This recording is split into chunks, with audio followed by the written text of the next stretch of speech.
Hello dear students, आज हम अपनी कॉरपोरेट अकाउंटिंग की ई क्लास में बात कर रहे हैं practical problems of internal reconstruction.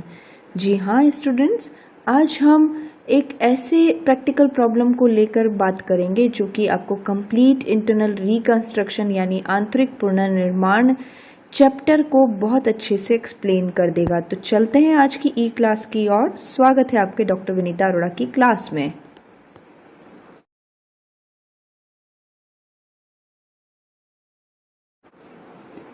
आज की क्लास में स्टूडेंट्स जो मैंने क्वेश्चन लिया है ये कई यूनिवर्सिटीज़ में कई बार पूछा गया है एग्ज़ाम में। तो देखते हैं इस क्वेश्चन को।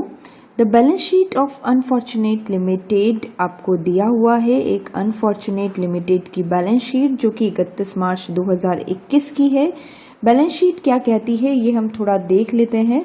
बैलेंस शीट में सबसे पहले आपको दिया हुआ है इक्विटी शेयर्स में शेयर होल्डर फंड में शेयर कैपिटल गिवन है, ऑथराइज्ड और इशूड कैपिटल, यानी यहाँ पर ऑथराइज्ड कैपिटल भी 12 लाख है और जो पब्लिक को इशू कर दी है वो भी 12 लाख है।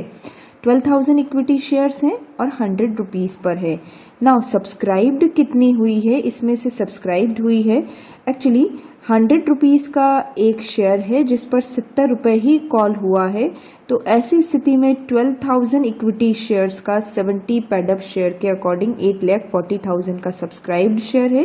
Reserve and surplus profit and loss का नेगेटिव बैलेंस बता रहा है। ऑफ कोर्स इंटरनल रिकंस्ट्रक्शन तभी काम कर रहा है जब हम यहाँ पर 17,40,000 का बहुत बड़ा लॉस बैलेंस शीट में देख रहे हैं। नॉन करंट लाइबिलिटीज आपको गिवन है, सिक्योर्ड लोन है जिसमें first mortgage debenture, second mortgage debenture, amount आप नोटिस कर लीजिए क्योंकि इससे रिलेटेड एडजस्टमेंट्स आपको मिलेंगे। फर्स्ट मॉर्गेज डिबेंचर है 6 लाख रुपए और सेकंड मॉर्गेज डिबेंचर है 12 लाख रुपए। करंट लाइबिलिटीज की बात की जाए तो यहाँ पर अनसिक्योर्ड क्रेडिटर्स की बात करें तो वो 9 लाख रुपए के अनसिक्योर्ड क्रेडिटर्स हैं। ये हमारा कंप्लीट लाइबिलिटी साइड हुआ। और एसेट साइड को एक बार रिव्यू कर लेते हैं। देखिए एसेट साइड में फिक्स एसेट गिवन है 12,60,000 रुपए पर और करंट एसेट कैश के रूप में गिवन है 5,40,000। सिंपल बैलेंस शीट आपको गिवन है। नाउ अब चलते हैं एडजस्टमेंट्स क्या है। एडजस्टमेंट्स में आपको बताई गई है कुछ इन्फॉर्मेशन जिन्हें आप ध्यान से पढ़ें, सुने और देखें कि मिस्टर राकेश ने होल्ड किए हैं फर्स्ट मॉर्गेज डिबेंचर। जैसा कि मैंने आपको कहा भी था कि हमारी बैलेंस शीट में फर्स्ट मॉर्गेज डिबेंचर हैं 6 लाख रुपए के, तो ये कंप्लीटली 6 लाख रुपए के मिस्टर राकेश ने होल्ड किए हुए हैं। और सेकंड मॉर्गेज डिबेंचर जो हमारी बैलेंस शीट में 12 लाख रुपए के बता रहे हैं उसमें से 6 लाख रुपए के राकेश के पास हैं और साथ ही वो अनसिक्योर्ड क्रेडिटर्स भी रखता है 1,80,000 रुपए से। साथ ही एक और है हमारे पास मिस्टर नलिन, इसने सेकंड मॉर्गेज डिबेंचर 6 लाख रुपए से होल्ड करके रखे हुए हैं। गाइस तो आपको पता चल रहा होगा हमारा सेकंड मॉर्गेज डिबेंचर जो कि 12 लाख के हमने बैलेंस शीट में देखे थे, तो 6 लाख वो राकेश के पास हैं, 6 लाख वो नलिन के पास हैं और साथ ही में अनसिक्योर्ड क्रेडिटर है 1,20,000 का। यहाँ पर मैं समअप करते हुए आपको बता दूं कि राकेश से जो हमारा लाइबिलिटी है वो टोटल 13,80,000 की फिलहाल है और नलिन से जो लाइबिलिटी है वो 7,20,000 की है। गाइस आगे देखते हैं। Following scheme of reconstruction has been passed. जो रिकंस्ट्रक्शन की जो स्कीम थी वो कुछ इस तरह से है। राकेश अपने 4,20,000 जो टोटल उसको ड्यू डेट्स है यानी टोटल उसकी ड्यू लाइबिलिटी है उसमें से 4,20,000 रुपए वो कैंसिल कर देगा। He is further to advanced ₹60,000 in cash. वह 60,000 रुपए कैश में देगा और साथ ही नए फर्स्ट डिबेंचर्स 7% फर्स्ट डिबेंचर्स लेगा 10,20,000 रुपए के इन सेटिस्फैक्शन ऑफ हिज क्लेम। यहाँ पर ध्यान से देखिएगा मिस्टर राकेश का जो हमारा क्लेम है 13,80,000 रुपए का, साथ में उससे 60,000 रुपए और मंगवाए गए हैं। तो यहाँ पर देखिए 60,000 रुपए हम और ऐड कर देते हैं। टोटल उसकी जो लाइबिलिटी बन रही है वो है हमारी 14 लाख 40,000 रुपए की। तो 14,40,000 रुपए से अब जब 60,000 रुपए वो कैश में लेकर आ जाएगा, हम जब इसकी एंट्री पास कर देंगे तो टोटल राकेश की लाइबिलिटी जो बनेगी वो है 14,40,000 की, जो हम अपनी बैलेंस शीट में उसे लाइबिलिटी के तौर पर शो कर रहे हैं। नाउ उसके फुल क्लेम सेटलमेंट में क्या हो रहा है, देखिए 4,20,000 तो वो सेक्रीफाइस कर रहा है due to the internal reconstruction scheme, और साथ ही 10,20,000 के उसे नए फर्स्ट मोर्गेज डिबेंचर इशू किए जा रहे हैं। देखिए इन दोनों का टोटल भी 14,40,000 है। तो यानी यहाँ हमारा फुल सेटलमेंट समझ में आ गया। नाउ अब नलिन की बात करते हैं। नलिन का क्या है, नलिन एक्सेप्ट करता है 1,80,000 रुपए कैश में उसके कंप्लीट सेटलमेंट के लिए। नलिन का कंप्लीट सेटलमेंट क्या है स्टूडेंट्स, 7,20,000 का। इसके बदले में वह केवल 1,80,000 एक्सेप्ट कर रहा है, यानी रिमेनिंग अमाउंट कहाँ गया। यदि आपको मेरे पिछले वीडियोस याद है या आपने देखे हैं तो आपको अच्छे से पता होगा कि यहाँ पर कैपिटल रिडक्शन स्कीम चालू होती है, हम एक अकाउंट मेंटेन करते हैं कैपिटल रिडक्शन का। नाउ अनसिक्योर्ड क्रेडिटर्स की बात कर लेते हैं। अनसिक्योर्ड क्रेडिटर्स जो कि राकेश और नलिन के अलावा हैं, क्योंकि राकेश और नलिन का तो अकाउंट हम सेटअप कर चुके हैं, तो राकेश और नलिन के अलावा जो अनसिक्योर्ड क्रेडिटर्स हैं वो सारे allotments are to accept the allotment of 40,000 fully paid up equity share. Now 40,000 के इक्विटी शेयर वो एक्सेप्ट कर रहे हैं, और ये इक्विटी शेयर कितने रुपए के हैं, एक शेयर 7 रुपए 50 पैसे का है। In satisfaction of 75% of their claim. Yes guys, उनका टोटल क्लेम कितना है ये हमें देखना पड़ेगा। ये मैं आपको बता देती हूँ, बैलेंस शीट मेरे सामने है, और बैलेंस शीट में हमारे पास जो ट्रेड पेएबल यानी अनसिक्योर्ड क्रेडिटर्स बता रहे हैं वो 9 लाख के बता रहे हैं। तो इस 9 लाख में से कितना सेटलमेंट हमें करना पड़ेगा ये यहाँ पर हमें देखना पड़ेगा, क्योंकि इस 9 लाख में से राकेश के और नलिन के अनसिक्योर्ड क्रेडिटर्स माइनस कर दें, क्योंकि यहाँ पर लिखा भी है other than Rakesh and Nalin. तो यहाँ पर हम देख लेते हैं कि राकेश के अनसिक्योर्ड क्रेडिटर्स हैं 1,80,000 और नलिन के अनसिक्योर्ड क्रेडिटर्स हैं 1,20,000। गाइज इन दोनों को आपको टोटल करके यदि हम यहाँ लिखें तो 3 लाख तो यहाँ पर माइनस हो गए, क्योंकि हम राकेश और नलिन का क्लेम तो सेटअप कर चुके हैं। तो अब हमारे पास 6 लाख रुपए के अनसिक्योर्ड क्रेडिटर्स बच रहे हैं, जिसमें से 75% जो क्रेडिटर्स हैं उनका ही अभी फिलहाल सेटलमेंट करना है। 25% का सेटलमेंट तो 6 महीने के बाद करना है। फिलहाल राइट नाउ हमें जो जर्नल एंट्री करनी है वो 75% के लिए ही करनी है। तो यहाँ पर हम इसके 2 हिस्से कर देते हैं, 75% और 25%, यानी 4,50,000 रुपए तो 75% में आएगा, और बचा हुआ 1,50,000 रुपए इसके लिए हम 6 महीने बाद एंट्री करेंगे।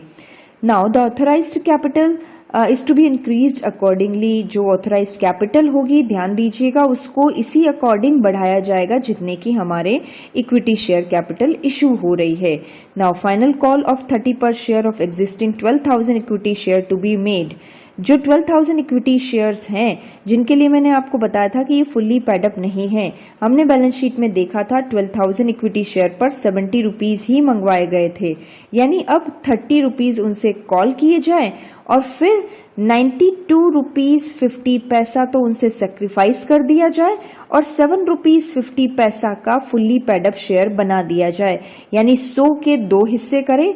ये 92.50 रुपीज़ तो कैपिटल रिडक्शन में जाएगा, और ये जो हमारा फाइनली हर एक शेयर को हम हर एक शेयर होल्डर को हम यहाँ पर 7 रुपये 50 पैसे का नया इक्विटी शेयर दे रहे हैं। नाउ आखिरी एडजस्टमेंट हम समझ लेते हैं। The balance standing to the credit of capital reconstruction account. Capital reconstruction account का बैलेंस यूज किया जाएगा सबसे पहले तो प्रॉफिट एंड लॉस के नेगेटिव बैलेंस को राइट ऑफ करने के लिए, और फिर यदि कुछ बचता है तो फिक्स एसेट को राइट ऑफ करने के लिए। आपको इस कंप्लीट स्कीम को एक्सेप्ट कर लिया गया है, जर्नल एंट्री देनी है और साथ ही रिवाइज्ड बैलेंस शीट बनानी है। तो गाइज इसको ध्यान में रखते हुए हम अभी जर्नल एंट्री करते हैं। So let's start. तो गाइस इस क्वेश्चन के सॉल्यूशन पर जाएं उससे पहले मैं आप सभी को ये कहना चाहूँगी कि इससे पहले मेरे इंटरनल रिकंस्ट्रक्शन से रिलेटेड कंसेप्चुअल और कुछ जर्नल एंट्रीज को समझाते हुए वीडियो दिए गए हैं, जिसके लिंक डिस्क्रिप्शन बॉक्स में आपको दिए हुए हैं और आई बटन पर भी दिए हुए हैं। आप इन्हें क्लिक करके पहले उन्हें गो थ्रू कीजिए, उसके बाद इस क्वेश्चन के सॉल्यूशन पर चलिए। तो देखिए गाइस, जो क्वेश्चन मैंने आपको दिया था उसका सॉल्यूशन कुछ इस तरह से, मैंने सॉल्यूशन थोड़ा कुछ करके रखा है ताकि आपको समझाने में इजी रहे। तो सबसे पहले जो हमारा फर्स्ट एडजस्टमेंट था राकेश से रिलेटेड, उस सारे एडजस्टमेंट को हम उसके अकाउंट में ट्रांसफ़र कर देते हैं, क्योंकि गाइस जब हम बैलेंस शीट पर देख रहे हैं तो बैलेंस शीट में यहाँ पर आप देखिएगा हमारे पास फर्स्ट मॉर्गेज डिबेंचर और सेकंड मॉर्गेज डिबेंचर के नाम से है। नाउ हमारा जो सेटलमेंट है वो राकेश और नलिन का है, तो हम एक बार अपने अकाउंट्स में इजी गोइंग होने के लिए हम इन डिबेंचर्स को, उसके क्लेम को हम उसके नाम पर ही ट्रांसफ़र कर देते हैं। तो देखिए किस तरह से जर्नल एंट्री की जाएगी। देखिएगा, हमने 5% फर्स्ट मॉर्गेज डिबेंचर जो कि 6 लाख के राकेश के पास हैं, उसी तरह से 6% सेकंड मॉर्गेज डिबेंचर जो कि 6 लाख के राकेश के पास हैं, और साथ ही अनसिक्योर्ड क्रेडिटर्स जो कि 1,80,000 के राकेश के पास हैं, उसे कंप्लीटली राकेश अकाउंट में ट्रांसफ़र कर दिया। तो हमारा हिस्सा बनता है 13,80,000 का, जो कि मैंने आपको यहाँ बताया भी था। नाउ तो simple journal entry, first mortgage debenture, second mortgage debenture, unsecured creditor to Rakesh. Now इसके बाद हमारे पास नलिन का जो हिस्सा है उसे भी आप ट्रांसफर कर दीजिए। नलिन के पास सेकंड मॉर्गेज डिबेंचर है और अनसिक्योर्ड क्रेडिटर्स हैं 6 लाख और 1,20,000 के। इस प्रकार से हमने नलिन का जो अकाउंट क्रेडिट किया, यानी उसके लिए लाइबिलिटी जनरेट की, वो है टोटल 7,20,000 की, जो कि मैंने आपको यहाँ एक्सप्लेन भी किया था। नाउ अब राकेश से पैसा मंगवाइए, क्योंकि कहा गया है आपको कि राकेश 60,000 रुपीज़ लेकर आएगा। तो हमने राकेश से 60,000 रुपीज़ मंगवाए हैं। जब हम कैश मंगवाते हैं, कंपनी के पास कैश आता है, तो बैंक अकाउंट डेबिट टू किससे आया? राकेश से आया। तो bank account debit to Rakesh account 60,000 मंगवा लिया। तो अब देखिए, यहाँ तक हमने सिंपली अपने अकाउंट्स को सिंप्लीफाइड करने का काम किया है। अब राकेश का टोटल क्लेम हो गया है 14,40,000 का, और नलिन का टोटल क्लेम हो गया है 7,20,000 का। अब इन एडजस्टमेंट्स के अकॉर्डिंग हम राकेश और नलिन के क्लेम को सेटिस्फाई करते हैं। देखिए क्या है, राकेश को हम 7% फर्स्ट मॉर्गेज डिबेंचर दे रहे हैं और बाकी सारा कैपिटल रिडक्शन में रह रहा है, जैसा कि एडजस्टमेंट में भी बताया है। टोटल उसका क्लेम हो गया 14,40,000 का। इसमें से 10,20,000 के तो उसको फर्स्ट मॉर्गेज डिबेंचर देने हैं, जो कि यहाँ पर डायरेक्टली क्वेश्चन में लिखा हुआ भी है, और जो रिमेनिंग पार्ट है वो कैपिटल रिडक्शन में चला जाएगा 4,20,000 का, जो कि आपको क्वेश्चन में एडजस्टमेंट में गिवन भी है। तो ये सेटलमेंट हो गया राकेश के क्लेम का। नाउ नलिन के क्लेम की बात करते हैं। नलिन के लिए आपको लिखा गया है कि नलिन ने 1,80,000 कैश में एक्सेप्ट किए, यानी कंपनी उसे पेमेंट कर रही है, तो कंपनी पेमेंट कर रही है, कंपनी के पास से पैसा जा रहा है, तो पैसा जा रहा है तो बैंक अकाउंट क्रेडिट कर दीजिए। तो Nalin account debit to bank account 1,80,000 का। नाउ रिमेनिंग जितना भी अमाउंट है वो सारा कैपिटल रिडक्शन में जाएगा। बैलेंसिंग फिगर आप देख लीजिए, टोटल उसका क्लेम है 7,20,000 का, और उसमें से 1,80,000 उसके पेमेंट कर दिए गए उसके फुल सेटिस्फैक्शन में। तो रिमेनिंग जो 5,40,000 है ये उसका कैपिटल रिडक्शन है। तो गाइज यहाँ पर इस तरह से नलिन से कैपिटल रिडक्शन में 5,40,000 रुपए इकट्ठे हुए। नाउ हमारा अगला एडजस्टमेंट है वो अनसिक्योर्ड क्रेडिटर से रिलेटेड है, जो कि मैंने आपको बताया भी है। अनसिक्योर्ड क्रेडिटर से रिलेटेड मैंने सारे एडजस्टमेंट यहाँ पर आपको क्लियर किया है। अमाउंट 9 लाख में से 3 लाख राकेश और नलिन से रिलेटेड है। 6 लाख में से फिलहाल 75% का ही सेटलमेंट हमें करना है। तो देखिए करते हैं इसका सेटलमेंट। क्रेडिटर्स अकाउंट डेबिट, क्योंकि अब हमें क्रेडिटर्स का सेट ऑफ करना है तो क्रेडिटर्स को डेबिट कर दीजिए। 4,50,000 ये केवल अभी 75% का ही सेटलमेंट किया जा रहा है। नाउ आपको दिया हुआ है एडजस्टमेंट में 75% का सेटलमेंट कीजिए और उन्हें 40,000 शेयर्स इशू कीजिए और ये 40,000 शेयर 7 रुपये 50 पैसे के होंगे। तो 40,000 शेयर इशू किए गए 7 रुपये 50 पैसे के हिसाब से 3 लाख रुपए के। बाकी बचा हुआ जो भी अमाउंट है वो कैपिटल रिडक्शन में चला जाएगा। तो यानी क्रेडिटर्स की तरफ से 1,50,000 रुपए हमें कैपिटल रिडक्शन में रिसीव हुए। नाउ अगली बात करते हैं, क्योंकि अगला एडजस्टमेंट हमारे पास है जो कि मुझे दिख रहा है वो कुछ इस तरह से कि हमने यहाँ पर जो 30 रुपीज़ की रिमेनिंग फाइनल कॉल है उसे कॉल किया है और इस तरह से 100 रुपये का शेयर बनाया है। इसमें से 92.50 रुपीज़ तो हम कैपिटल रिडक्शन में ले जा रहे हैं और रिमेनिंग 7 रुपये 50 पैसे 7 रुपीज़ 50 पैसे का हम यहाँ पर इक्विटी शेयर क्रिएट कर रहे हैं। तो चलते हैं, हम फाइनल कॉल मंगवाते हैं और फाइनल कॉल मंगवाना है तो हमारे पास एंट्री यस शेयर अकाउंट के चैप्टर को याद कीजिए। जब हम फाइनल कॉल करते हैं तो हमारी एंट्री होती है bank account debit to equity share capital, या फिर आप ये भी कर सकते हैं final call account to equity share capital और bank account debit to final call. Final call से फाइनल कॉल कैंसिल हुआ और एक कंबाइंड एंट्री हमारे सामने आ गई है bank account debit to equity share capital 3,60,000 का। यहाँ पर जो रिमेनिंग 12,000 हमारे पास शेयर्स हैं उसकी रिमेनिंग जो कॉल 30 रुपीज़ की हमने मंगवाई है वो यहाँ पर सेटलमेंट हुआ। आगे चलते हैं स्टूडेंट्स। तो देखिए अब क्या करना है हमें, अब हमें जो ये 100 रुपये का शेयर हो चुका है उस 100 रुपये के शेयर को कन्वर्ट करना है 7 रुपीज़ 50 पैसे में। तो देखिए 100 रुपये का शेयर, टोटल 12,000 इक्विटी शेयर्स हैं, 100 रुपीज़ के रेट से 12 लाख और साथ में 7 रुपीज़ 50 पैसे पर कन्वर्ट कर रहे हैं। 12,000 शेयर्स को 7 रुपीज़ 50 पैसे में कन्वर्ट करके old account debit to new account, new shares जो बना है वो हमारा 7 रुपीज़ 50 पैसे का है 90,000 से, और रिमेनिंग जो भी बैलेंसिंग फिगर बचता है वो 11,10,000 को हम कैपिटल रिडक्शन में डाल दिया। तो इस तरह से हमारी ये एंट्री भी पूरी हुई। अब हमें कुछ काम नहीं करना है, सारे एडजस्टमेंट जैसा कि मैं देख रही हूँ हमने पूरे कर लिए हैं। तो अब हमारे पास केवल और केवल एक एडजस्टमेंट बचा है और वो है कैपिटल रिडक्शन का। कैपिटल रिडक्शन में जितना भी अमाउंट इकट्ठा हुआ है, कितना अमाउंट इकट्ठा हुआ है स्टूडेंट्स, सारी जर्नल एंट्रीज में जहाँ जहाँ कैपिटल रिडक्शन क्रेडिट हुआ है उसे आप जोड़ लीजिए और वो अमाउंट बन रहा है 22,20,000 का। इस कैपिटल रिडक्शन का उपयोग कहाँ करना है, प्रॉफिट एंड लॉस के डेबिट बैलेंस को राइट ऑफ करने के लिए। तो प्रॉफिट एंड लॉस का डेबिट बैलेंस जो बैलेंस शीट में मुझे दिख रहा है वो है 17,40,000 का, और इसी तरह से रिमेनिंग जो भी बचता है, जो बैलेंसिंग फिगर बचता है उससे फिक्स एसेट की वैल्यू को कम करना है। ये क्वेश्चन में डायरेक्टली गिवन है ऐसा एडजस्टमेंट, इसलिए मैं यहाँ पर बैलेंसिंग फिगर जो बच रहा है 4,80,000 उससे फिक्स एसेट की वैल्यू को डिक्रीज कर रही हूँ, कम कर रही हूँ। तो गाइस इस तरह से यहाँ पर हमने कंप्लीट जर्नल एंट्री का फॉर्मेट देखा, जर्नल एंट्री किस तरह से की जाएगी इंटरनल रिकंस्ट्रक्शन स्कीम के संबंध में। अब हम बात करते हैं बैलेंस शीट की। बैलेंस शीट भी मैंने तैयार करके रखी है ताकि आपको समझने में आसान हो कि एक नए फॉर्मेट से हमें यहाँ पर काम करना है, इसलिए गलती ना करें। जब भी आप एग्जाम में काम करें तो कंप्लीट फॉर्मेट से काम करें, ये आपको अच्छे मार्क्स दिला सकता है। तो देखिए balance sheet as on 1 April 2021 particular amount. Now सबसे पहले इक्विटी एंड लाइबिलिटीज, ये हमारा फर्स्ट पोर्शन बनता है और सेकंड पोर्शन जो हमारा होता है वो एसेट का होता है। इक्विटी एंड लाइबिलिटीज में हम यहाँ पर क्या क्या सब हेडिंग्स डाल रहे हैं देखिएगा। शेयर होल्डर फंड, सबसे पहले authorised capital.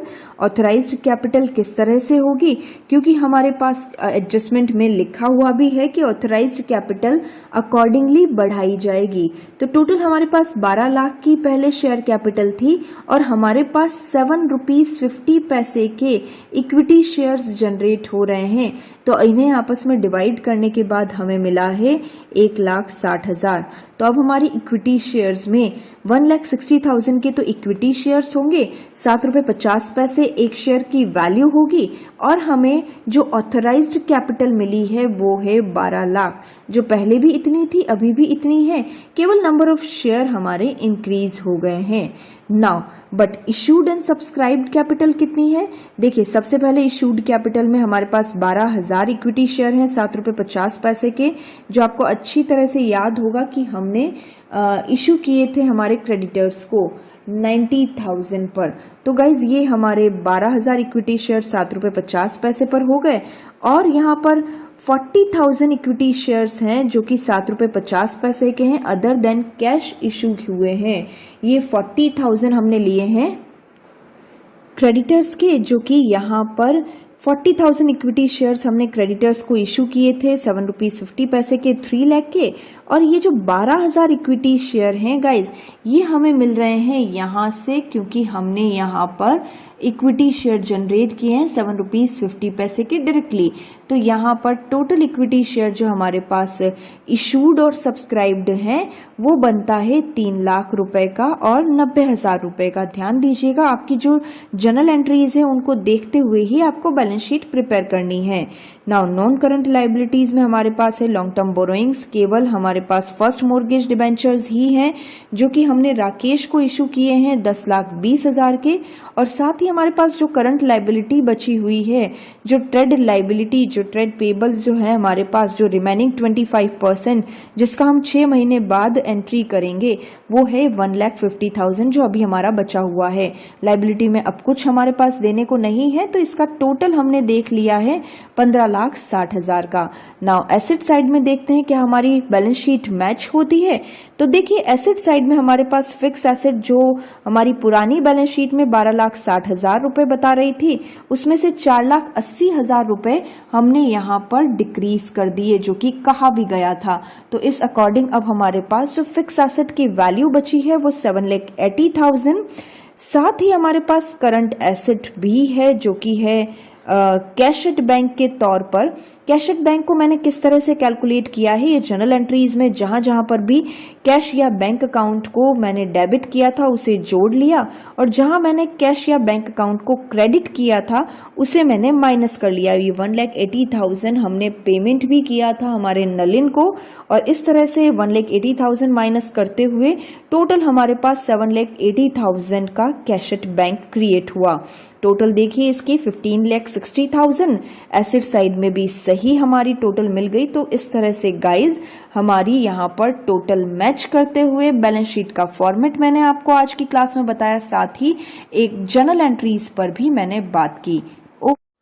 Okay students, now यदि आप हमारे वीडियो को पसंद कर रहे हैं तो हमारे वीडियो को लाइक करें। अभी तक आपने हमारे चैनल को सब्सक्राइब नहीं किया तो हमारे चैनल को सब्सक्राइब जरूर करें। Thank you guys, thank you so much.